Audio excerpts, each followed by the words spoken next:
सास बिना ससुराल। शेखर के साथ वैवाहिक बंधन में बंधने के बाद अर्चना मायके से रोते बिलखते विदा होकर ससुराल की देहरी पर खड़ी थी। कभी घूंघट की ओट से शेखर को देखती तो कभी दरवाजे के अंदर देखने की कोशिश कर रही थी। अंदर से कुछ आवाजों को सुनने के सिवा वो कुछ भी समझ नहीं पा रही थी। उसे ये तो पता था कि शेखर की मां नहीं है, यानी वो सास बिना ससुराल में जाने वाली है।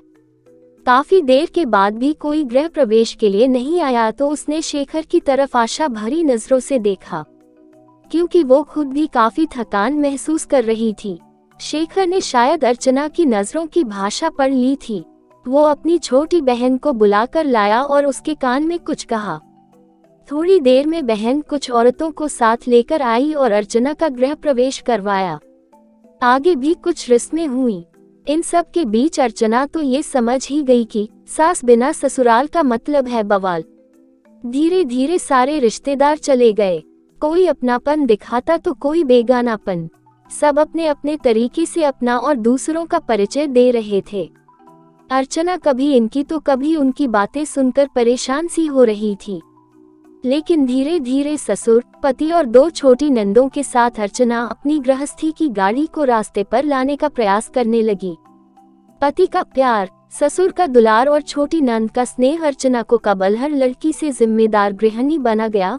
वो खुद भी नहीं समझ पा रही थी, पर इन सब चीजों के बीच उसके दिल में एक चीज की कसक रहा करती थी कि उसकी भी सास होती। शादी के समय सारी सहेलियां उसे काफी किस्मत वाला मानती थी कि चलो ससुराल में सास की किचकिच नहीं रहेगी, पर सच्चाई तो ये है कि जिस घर में सास ना हो उस घर में आने वाले सारे लोग सास ही बनने की कोशिश करते हैं।